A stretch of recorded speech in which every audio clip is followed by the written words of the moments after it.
I greatly appreciate it. So, another Ukraine-Russia war update video. So, we're going to head over to deepstatemap.com.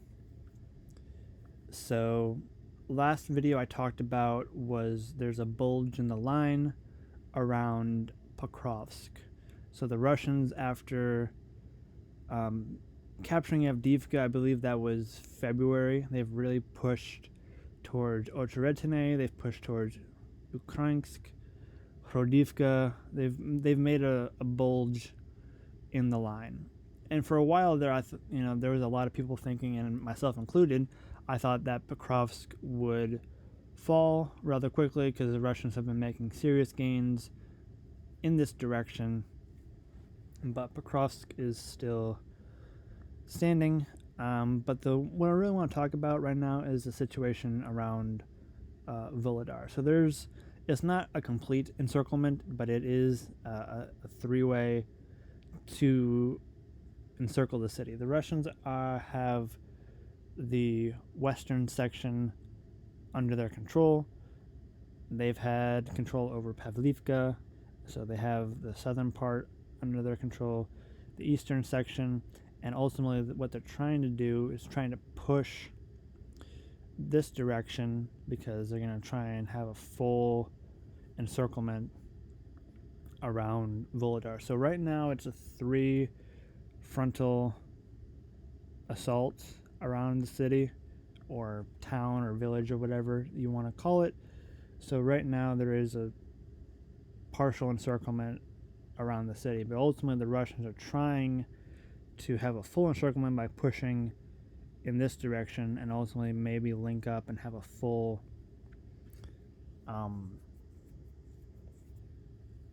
encirclement around Vuhledar. So the situation's not looking great around Vuhledar for Ukraine. There's not been a whole lot of fighting in this direction in a while. There's been little movement around Vuhledar for a while. The Russians have trying to push to try and have a way to push towards this settlement and ultimately encircle Vuhledar. So not a whole lot in this part of the line. There is the Russians trying to push from Hostre, I think that's how you pronounce it, push towards Ostrivske, because they're trying to have an encirclement of Ukrainian forces in here.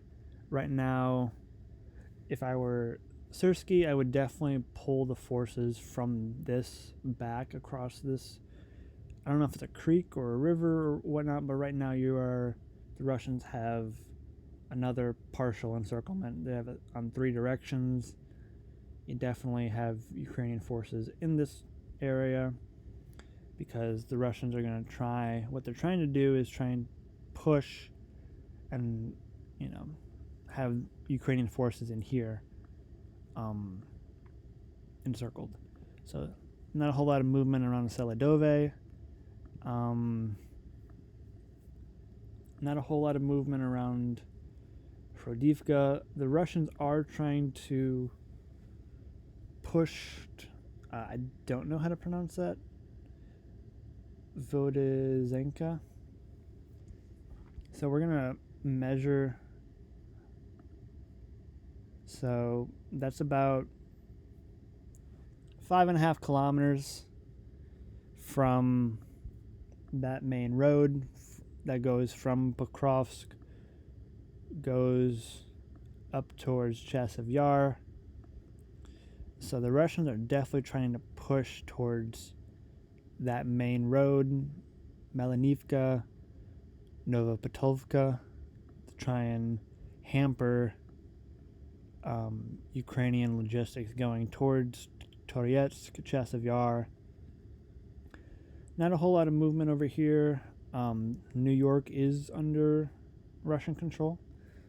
More or less. There was a Ukrainian counterattack in the north here towards Nelipivka in the northern part of New York.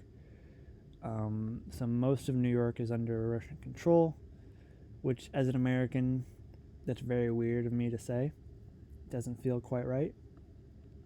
But Russians have New York, and there was a Ukrainian counterattack in the north of that settlement and to the west of Nelipivka. The Russians are forcing their troop movements towards the center of Toretsk, pushing along this road and trying to force their way into the town square. Town looks like town center. I don't know if these are apartment complexes or what, but it looks like the Russians have followed the path along this road and are angling their forces north and to the west. So, some movement along here. Not a whole lot of movement around Andriivka. Chasiv Yar, the canal microdistrict, is under Russian control, but that's about it. The main line of contact is the canal. So not a whole lot of movement around Chasiv Yar. The Ukrainians were able to counterattack and recapture about 2.5 square kilometers right there.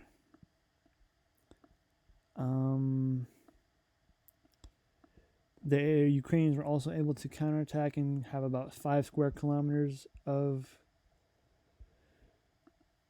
counterattack, because what the Russians are looking like they're trying to do. So the Russians have Makivka, and the Russians have pushed towards Nevsky. So the Ukrainians right here are encircled in 3 directions: the north to Makivka, the south to Nevsky, and the Russians on the east. And I don't know if this is a creek, I don't know if this is a river, but you have a body of water behind you, and you are encircled on 3 fronts. So it looks like the Russians are trying to push the Ukrainians across this body of water. The Russians were trying to push towards Torske, but there was a Ukrainian counterattack. So looks like the Russians are trying to push the Ukrainians back across this body of water right here. Same thing up here. The Russians are trying to get to the Oskil Reservoir, the Oskil River,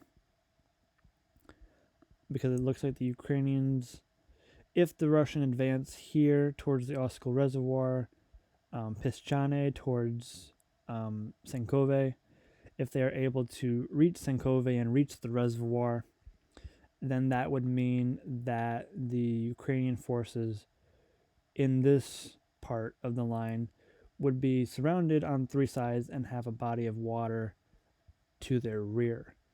So it looks like what the Russians are trying to do is more or less try and push the Ukrainians back in this sector of the line and push them back towards Kupiansk and push them back towards the Oskil Reservoir and the Oskil River. So there is a Russian thrust because they're trying to push these Ukrainian forces in this section of the line and ultimately push them back towards Kupiansk.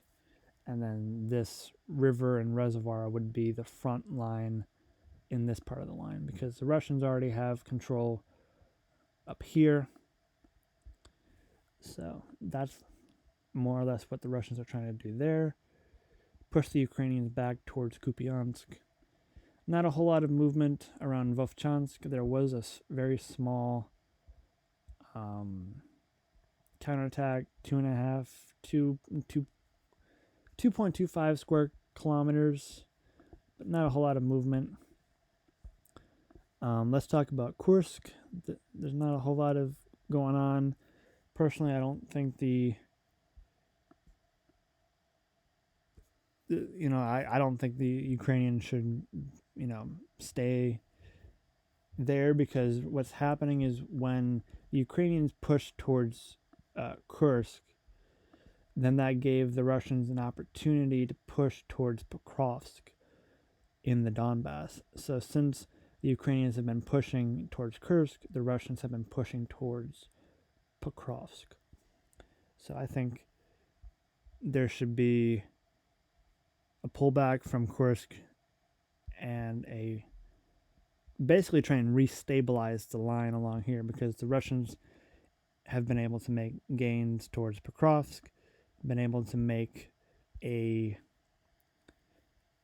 more or less an encirclement around Vuhledar. The Russians are trying to encircle Ukrainian forces around Kharkivka, and the Russians are also trying to push and hamper Ukrainian logistics around Pokrovsk, around Minorad, and not a whole lot of fighting around Chasiv Yar, but there is fighting around Toretsk, Netopivka, and New York. So, a lot of stuff going on. Looks like the Russians are trying to push the Ukrainians back towards Kupiansk in the north. Not a whole lot of fighting around Chasiv Yar. There's been some movement along the line from Vuhledar up to Pokrovsk, up to Toretsk. So this part of the line right here has seen a lot of action recently. So, more or less, the Russians are trying to complete an encirclement of Vuhledar. Vuhledar is surrounded on three sides, and the Russians are trying to push north into the west, and ultimately trying to push north into the east to complete an encirclement. So, not a complete encirclement, but the situation's not looking great for the Ukrainians around Vuhledar. So, that is a Ukraine update video. So, I will see you all in the next video. Deuces.